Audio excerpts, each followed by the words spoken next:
મળી એમ લાગે કે આપણે બહુ સમજદાર છીએ, પણ એ બહુ વેઠવું જાજુ પડે.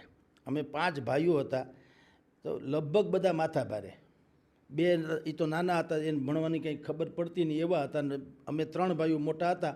એમાં 2 ભાઈ છે એ માથા ભારે ને, એટલે ઉજળવનમાં 2 નદીઓ, એમાં 3 નદીઓ, 2માં પાણીની ને 1 ખાલી, એના જેવું.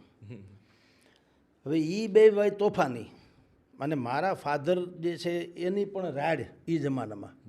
રાડ એટલે જેની સીમા નહીં, એ માથાભારે માણસોમાં ગણાતા હતા. જેમ અત્યારે આપણે બીજા બધાને માથાભારે કરતા ફરીએ છીએ, એવી જ એ જમાનામાં એની રાડ હતી. એટલે શિક્ષક કોઈ દી, જે લોકો મારા 2 ભાઈઓ હતા એને જે લેસન સોંપે ઓલા કરે નહીં. કાંઈક થાય બાપુજીનું નામ આપી દે, કહી દો મારા બાપુજીને આગળ આવશે. તો મારા બાપુજીને મેં કીધું રાડ બહુ, તો શિક્ષકને સમજે કે ભાઈ આ ન કરે સારું. પણ એનો બોજ આવ્યો મારી માથે. હું વળી તે દિવસે સમજણો, રામ જાણે હું કામ. તો મને એ કહે છે કે બોલ શું કરશો, આ લેસન તારે કરવું પડશે. તો હું કહીશ એટલે 4 ધોરણમાં પહેલાં 1-2 ધોરણ હું કદાચ ભણ્યો, મને યાદ નથી જેમ ભણ્યો, પણ બીજા જે 3જું ને 4થું ધોરણ તો ઊભે જ ભણ્યો એમ કહો તો હાલે.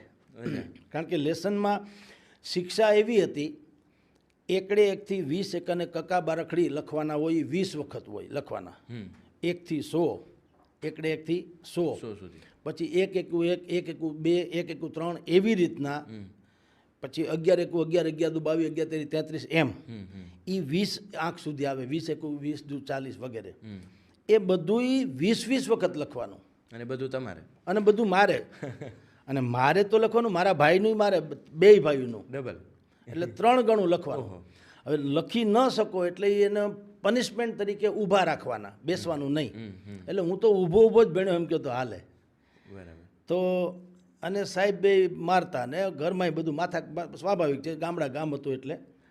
પણ તો પણ એ 4 ધોરણ ભણ્યા અમે. પણ મેં તમને કીધું ને, જરૂરિયાત સંશોધનની માતા છે, થોડીક સમજણ આવી કાઢું, આપણે ગરીબ તો છીએ એટલીસ્ટ. અને માં છે બિચારી બધે ઠેકાણે લુગડા ધોવા જાય તો ગાંડો એક લુગડા હોય, અને જે તે સમયે તો ગામમાં તો કોકની વાડીએ લુગડા ધોવાના હોય, આવું પાણી બાણીની સગવડ તો કંઈ નળ બળ એવું તો કંઈ હતું નહીં. એટલે ગામમાં કોક સીમમાં કોકની વાડીએ આ લુગડા ધોવાથી માંડીને જવું પડે. એ સીમમાં હોય 2-5 ખેતરવા છેટે.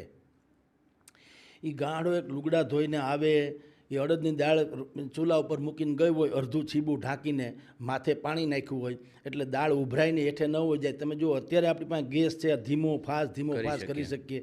ત્યારે એ નેચરલ હતું કે માને એટલી ખબર પડતી કે હું આટલા લાકડા નાખું, આ પ્રકારનો હું તાપ કરીને જાઉં તો દાળ ચડી પણ જશે, ઉભરાઈને હેઠું નહીં હોઈ જાય, અને આ માથેનું પાણી જે છે એ પ્રવાહી એટલે ગરમે થઈ જશે, અને પછી દાળ બનાવતી વખતે એનું પાણી નાખો.